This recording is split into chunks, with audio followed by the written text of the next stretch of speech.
Hello and welcome to Cannabis Marketing Live. All puff, no fluff. I'm your host, Kendra Losee, and today we have a fantastic guest. We are going to be talking to Adelia Carrillo from EventHi. She is the Chief Marketing Officer over at EventHi, and you may know her from DCN. Adelia is an amazing person with an amazing story, and we're here to talk about the community and what we can do to help keep our community and growing and supported and connected. So welcome, Adelia. It's great to have you. I'm excited you're here. I'm excited to be here. Thank you for inviting me to jump on and just, have a conversation and discuss some good topics right now that I think are vital to go over. Absolutely. Adelia offered to jump on because event and community, and obviously the whole world's changed lately. And of course, that's why we're doing this special episode. We wanted to get her on so that way you guys could hear from her and all she's doing. I know, Adelia, a lot has changed since you were last here. When you were here before, you were with DCN. Can you talk a little bit, for those few people that don't know you, can you talk a little bit about your journey into how you got into cannabis and where you are today? Yeah, of course. So I originally was in the consumer electronic industry. I was building a career in that space, and I ended up going through a transition. I had some health ailments, which, brought different challenges into my life at that time. I had to have an emergency surgery. I then had to go through the prescription route, and none of that was working. So I tried cannabis. This cannabis wasn't my first rodeo with cannabis, but I was very naive. I didn't have the insight or knowledge of the medicinal benefits. So, at first I was just like, why to get high kind of thing, which again, I look back and I laugh because I'm like, but again, I didn't know. I didn't have the insight that I do now and just the medical benefits that cannabis does provide. So as a last resort, we went through that journey, and honestly, it made me a new human. Like, I'm a completely different person than I ever was. It changed me emotionally. It helped me physically. And it just made me recognize a lot of the things that I wanted to do to better myself as an individual. That led to researching the industry more, and then seeing that, I love cannabis, I love tech, entrepreneurship. There's really no voice. There wasn't a voice at the time. And so it kind of was that idea of like, well, this is where I can help. I can create a community around entrepreneurs and tech and innovation. So that is where Direct Cannabis Network came and evolved. And we became a media company. So we were our scripted about us is Direct Cannabis Network is a leading digital B2B news network. We covered the latest tech, entrepreneurs, and innovative companies in the cannabis industry. That was an amazing journey. I was able to meet so many individuals like yourself that were just passionate and just doing amazing things for this plant. But media is hard. Yeah. And finding a stable revenue stream was tough. And, I didn't want the company to be a pay-to-play kind of approach. So after about almost 5.5 years, I had to kind of, my heart was there, but I wasn't giving 110% anymore. And that's not right. As a founder, as a leader, you can't continue to lead if you're not fully in it. Yeah. So I had that realization. I was like, well, let me put this on the side and see what other opportunities are there. And that led to taking on the CMO position of EventHi. And EventHi, for those of you that don't know, we are an online ticketing platform for the cannabis community. We provide event hosts with a safe hosting platform to sell tickets and sponsorships for cannabis-related events. You have done so much in this industry and so much for everybody. I just want to say, your story is incredible, but the effort that you've put into it and all the things that you've built, and even as you pivot, you've just done a tremendous job. So for that, I feel like you should be acknowledged just for all the work and heart and soul that you've put into helping everybody. Your generous spirit is just so strong. And I think that goes directly into what we wanted to talk about today is really the importance of connecting communities and creating meaningful experiences. How are we doing that now? You're in a perfect position to see how some of the more innovative companies are managing that. And do you have any, can you talk a little bit about some of the examples that you've seen that companies are doing that are working really well for them? Of course, yeah. So there's a variety of different examples, but I'll go first into ones that are more not necessarily in the cannabis space. Great. Looking at the restaurant industry, obviously the restaurant, events, travel, those were three of the biggest components that got hit first and hard. Because of, again, gatherings, people getting food, whatever it is like that, it's just a no-no right now. And so I've seen a lot of, family-owned restaurants and even breweries kind of get really creative in how they wanted to help. I saw a local brewery in San Diego down in Chula Vista. They actually ended up, they have the right equipment to be able to make hand sanitizer. And what was unique, though, was that a kid, a student, presented this to his teacher and said, I would like to find a way to donate and make hand sanitizer. The teacher is a brewery owner. And so it aligned so perfectly well to where he now uses his brewery to produce hand sanitizer, and they're donating it. They're offering this now as a way to kind of give back.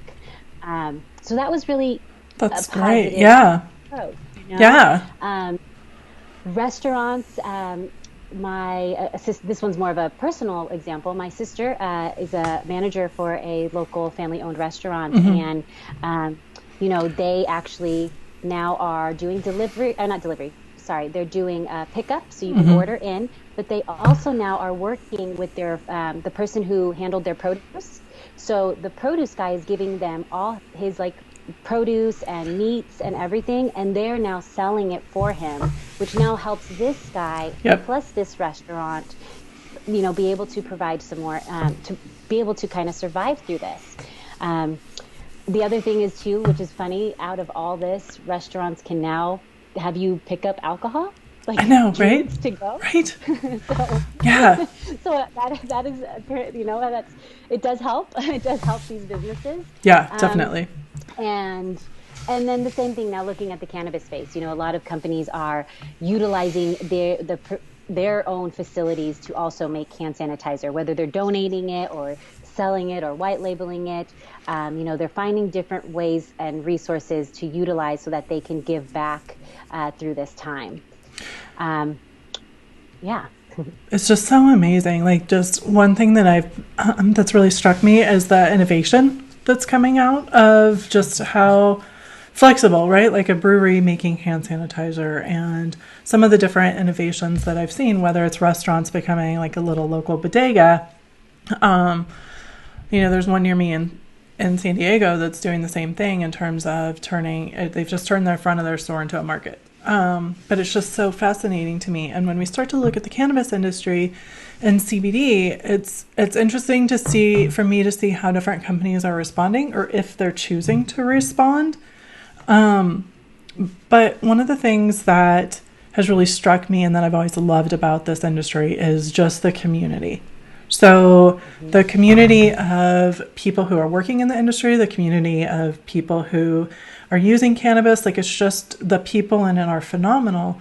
And not being able to go and meet with them and see my friends and meet new friends has really, I think, taken a toll on a lot of companies that were planning on having events, that were having all these things scheduled and planned, and from networking to huge Hall of Flowers and those types of events. What are you seeing are you seeing good examples of people that are pivoting and how they're handling events? Yeah, so being a ticketing platform, we definitely saw this across the board. We are actually in 37 states. So seeing it from state to state of cancellation, reschedules, postponements, getting calls from event hosts of what do they even do? It's a huge wake up call.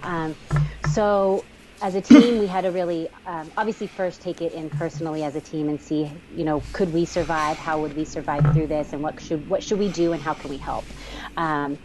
And then what was great was that, after we gave each other some time, we came back and we're like, okay, let's figure this out. Let's figure out what we can do now. And we decided to find a variety of different tech platforms that we could partner with so that we could actually offer it to the event hosts and even almost take that education aspect away to where they just come in and do the content. We would handle the back end production for them to just make it simplified so they can just focus on what they do and what they do well.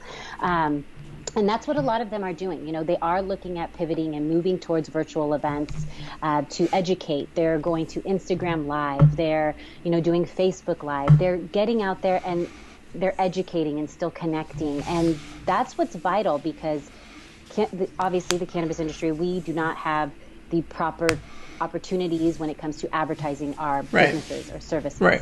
So that's why events were very impactful. You get that human connection, you get in front of your audience or consumer and you're able to educate them thoroughly and have them feel and be present with your brand. Right. So now it's that transition of let's look at these different events. How do we want to do it? But what I'm now seeing, not only are they looking at trying to look at if virtual events are a good pivot for the time being, I'm also now seeing event hosts come together and bring their own communities together and we host these events together. Oh, yeah. So that was really cool to see that, which I think is good because now it's like you're again bringing two audiences that can now see two people in one provide education or insight. So we are seeing that whole virtual approach in the transition over this time. One thing I think that, so many thoughts when you were talking, and I didn't even think about that, being able to look across all 37 states and seeing where the impact's being hit and just watching that roll across the country, I think is something that's, you guys certainly have your finger on the pulse in terms of how events are going, but now how people are pivoting and how to help support businesses that are wanting to take some of those events online. It's a lot of work to put on an online event. I mean, it's not probably as much work as an in-person event, right? There's just different types of logistics to worry about. So for you guys to be able to help companies and businesses help move that online and taking away a lot of that legwork, that's huge. That's absolutely huge. Are you guys finding that you're doing a lot of ticketing for online events now? Or people using... Yeah, and... Go ahead. Oh, sorry. Nope, go ahead. Nope, go ahead. Take it away. Yes, we are. And it's also, too, it's diverse. There's a lot more free events now that are happening on virtual. So that is what we're seeing people utilizing. They're putting their events on EventHi and having it be a free event, and then working with potential brands to kind of help them be able to afford putting that all together. We also now are seeing, I think what needed to happen first for a lot of these event hosts was see what would be proper price points. Right. Right. At this time frame, this very turbulent landscape where jobs across the board are being affected, industries across the board are being affected. Mm-hmm. But then, so they didn't want to charge something ridiculous, but they also are realizing their audience also recognizes their time, so they're willing to pay something, Right, yeah. So it's kind of for them, they had to find that balance, and now we're starting to see them test those out as well.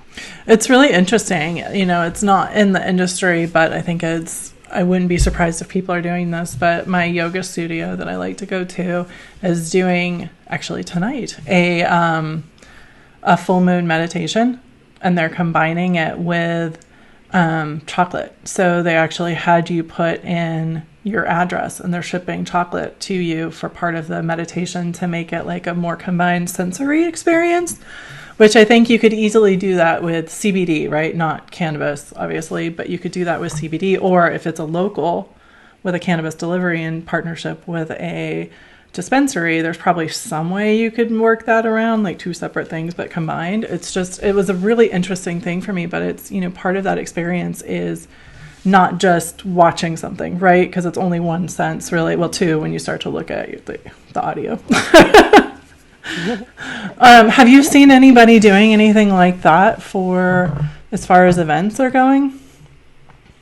So more on like discussion. So actually, that's a great point you brought that up. I was having a call with one of my friends who her birthday's coming up, and she loves celebrating anybody's birthday, but and for her, she always does something fun. So we all were kind of masterminding, and the idea that kind of came to mind when she was explaining it was like, this is great because you tell your guests the theme of this event or this occasion. They join you online, but even before that, you can then email them and say, this is the dinner we are going to have. Yep. These are the ingredients. You can make them, or you can order it from here. So similar to that, but that's obviously more of a personal, like, fun occasion. Right. I think if events can incorporate I love that chocolate idea. I've never actually, full confession, I've never sat through a meditation class. It's not my thing, but I was like, right now I'm willing to try anything, right? Like, what's going to keep my mood up? What's going to give me more self-care to help continue helping other people? And why not, right? Full moon, chocolate, good vibes, like something good for me. Maybe not the chocolate part. I'll throw on some push-ups afterward or before. But using the other senses, I thought was something that was really, really important. So when you talk about, one of the things that we were talking about before we started is showing solidarity and continuing to celebrate the arts. Do you have any ideas, or have you seen anything along those lines that we can do to help support, not only the businesses, but the artists and the community around them? Yeah, so I'll have to send the links in the chat after this. Yeah. But there are a lot of actually, I don't know what the proper things are, but like fundraisers in a sense, fundraisers for musicians, for artists, for even the restaurant industry. One thing I don't want to sell it, but this is one thing we are working on, specifically in the event space. So EventHi we're hosting an online event called Hi Day 2020. Initially, it was supposed to be an in-person event. Yep. We wanted our event hosts to host a good community give-back event in their hometown. Yeah. Beach cleanup, anything that can give back. Obviously, we can't promote an in-person gathering. That's right. That'd be a terrible idea. Yeah, exactly. Don't do that. So we transitioned and said, okay, what else can we do? And we made a Hi Day into a virtual event. It's 24 hours, and we're bringing 23 event hosts from around the world to each host their own 1-hour event. All online, and what that is what that's going to do is we're going to be able to provide proceeds to each of these event hosts to help them during this time. Awesome. As they've been impacted by the COVID-19 crisis. And initially we had aligned with a nonprofit organization that agreed to working with us, but that changed. As of last night, they have decided that they can't accept funds anymore from a cannabis business, which is very, very, disheartening. We loved the organization as a whole, and it was just, very, very sad that they couldn't look at it as just a donation. It really was. You're in the cannabis space, so no. I saw that. I saw your post about that last night, and I'm glad you brought it up today, because it's just so surprising to me that someone today would decide, and I'm sure there's like funding or something that might be impacted, right? Like, there's reasons this happens, but they knew about it ahead of time. And in this time where so many people are out of work and so many people need help, to turn down a donation because it came from a business that does not touch the plant in any way, shape, or form was just so shocking to me. I was so frustrated because here you guys are trying to do such a good thing, and they're like, no, sorry. And once again, I'm sure there's reasons for it, blah, blah, blah, blah, blah, blah, blah. But at the end of the day, you're still turning down something. So I hope that you guys are able to find organizations that you're able to help support. I know you've got a whole list now of options, but it's just, we got a lot. You guys are doing so much to help, and it was just so surprising / disheartening to me to see that. And I can't imagine how you felt.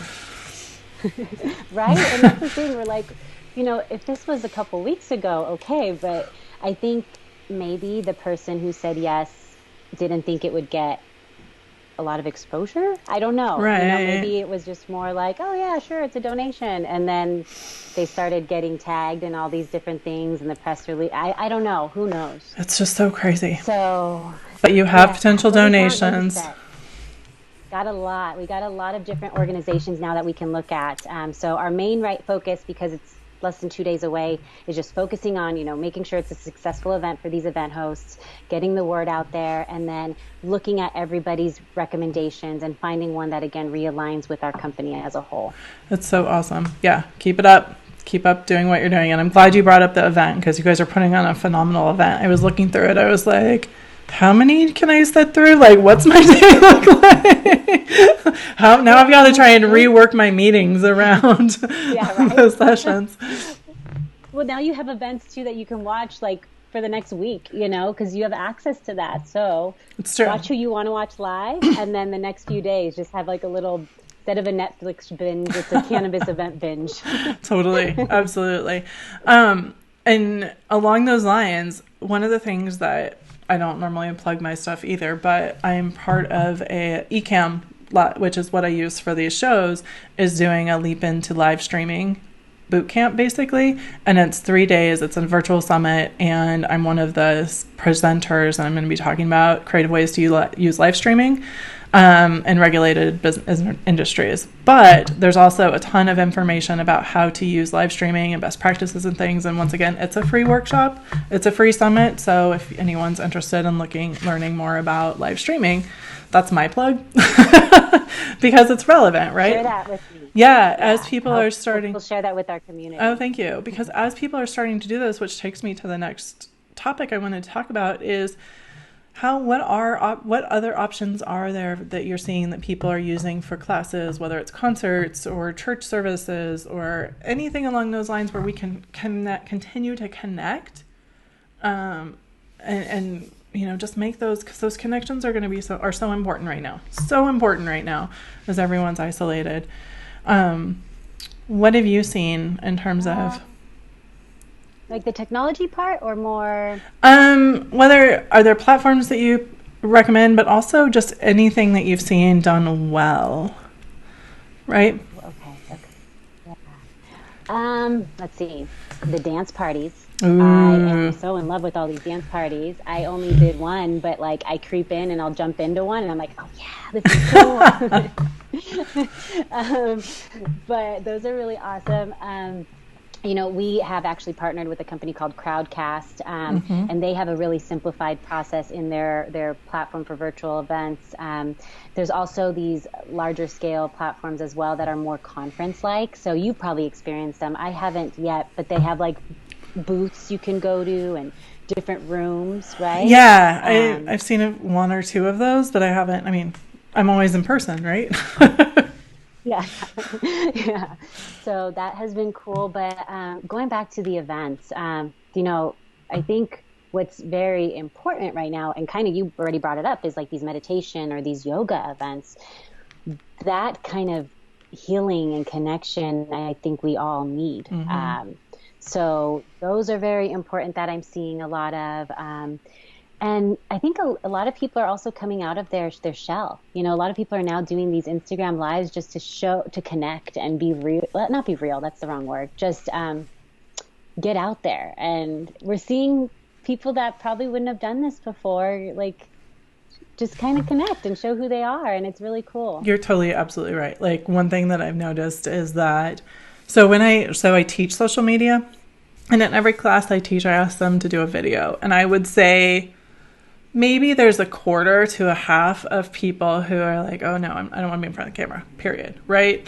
And the others are nervous, or, very few are excited and engaged with it. But then when I look on TikTok, right, because, I'm avidly looking at TikTok to see what people are doing, people will turn on the camera and just start talking. And I think that's what we're seeing more of, is a lot more online and live, as people are just turning on and talking, which is fantastic. Absolutely fantastic.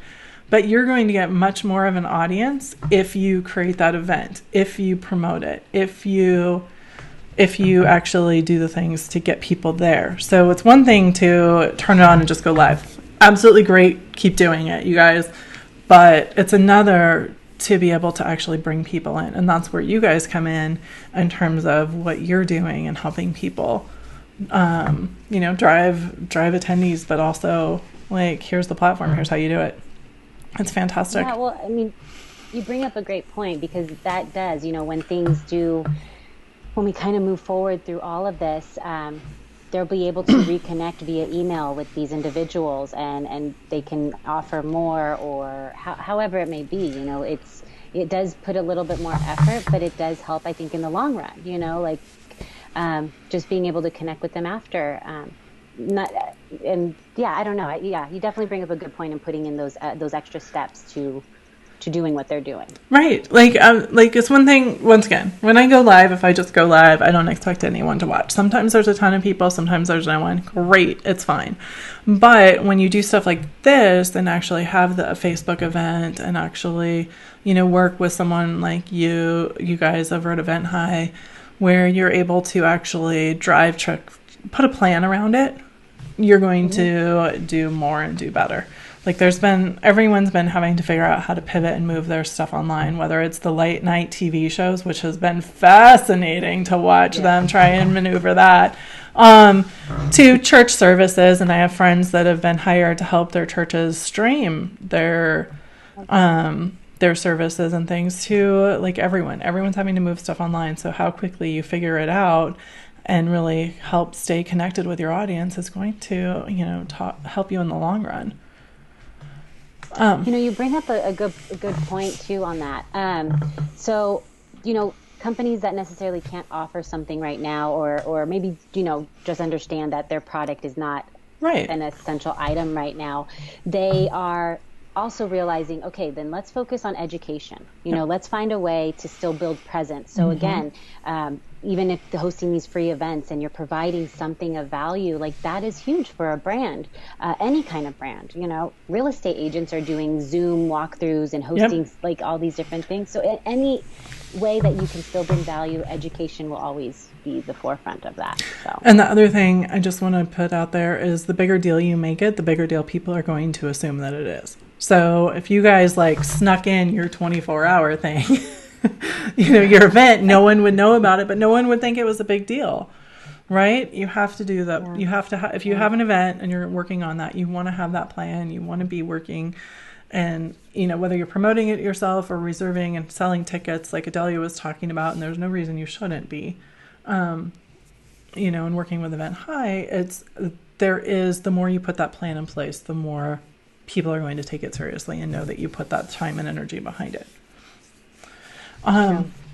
Adelia, do you have any last words before we go into a quick speed round? No, I mean, I was going to say a speed round. No, that's not my final words.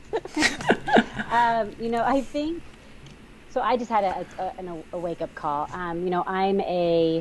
When times get stressful, I go straight to solution solving. Mm-hmm. And so I don't necessarily slow down and really take in what is going on. And I wanted to just kind of share some advice for people that it is, especially those that kind of do that similar thing where they just go straight to okay, let's figure this out kind of mode. Yep. It's okay to slow down. It's okay to feel. It's okay to cry. Because yesterday I hit my wall and it all kind of came through, and I realized that I did do that. I guess I'm focused on the positive part of it, but I'm human, and we need to recognize and this is something none of us have ever experienced. So slow down, tune into how you're feeling. It's okay to disconnect from all of this stuff and just take it day by day. Absolutely. That's great last word. Those are great words and intention. Thank you. It's such a good reminder. We were talking a little bit about this before we went live, just that I feel like everyone around me is, hustling and learning things and putting out new projects and creating new businesses and doing all these things. And it's like I'm lucky where I still have clients that I need to help, and I'm working on, some stuff for CBD business owners myself. But at the same time, I'm exhausted, and taking that time to sleep or do the meditation and do yoga and do those things is so critical. It's so critical. Okay, ready for the speed round? Yes. Okay. All right. Speed round quarantine, COVID-19 version. During this time, what has been your go-to cannabis product? My go-to cannabis product. Well, normally I love joints, but I can't do that because we have a full house right now. So I am using we have a variety of different vape, flower vape machines. Ooh. So this is the Crafty. I have it on, and it's just perfect because it's discreet. You can't smell it. It does flower.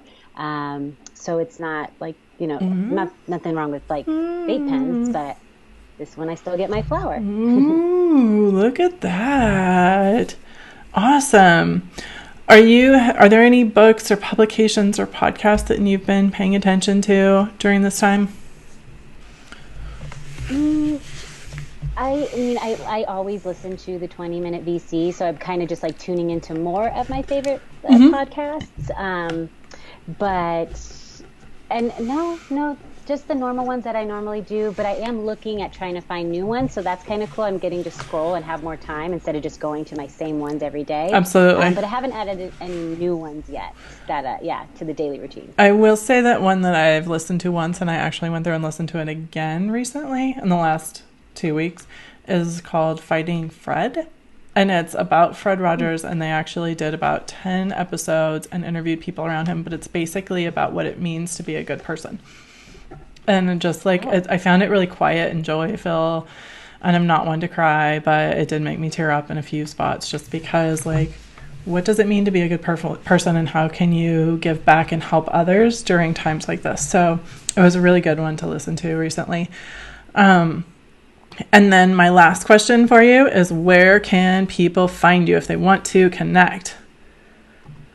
Well, personally, you can connect with me on Instagram. It's at Miss Adelia, MissAdelia. If you're looking to learn more about EventHi, find unique cannabis events online or in person once we can all meet in person again, you can go to www.eventhi.io, and it's hi hello, so HI. Perfect. And it was just below you. I'm going to flash it one more time underneath Adelia on the screen. Smile and wave, Adelia. And it's right below her right now. So you guys, if you want to reach her, that's where it is. Exactly where you pointed. Perfect. All right. Oh, that's perfect. All right, you guys, thank you so much for being here. If you have any questions or comments, leave them in the chat box, and Adelia and I will respond. As always, Adelia, it's such a pleasure to see you. I'm so excited to see your face and talk to you. Right. I miss you too. I'm excited. All right, you guys, have a great rest of your day, and I will talk to you next week. Bye.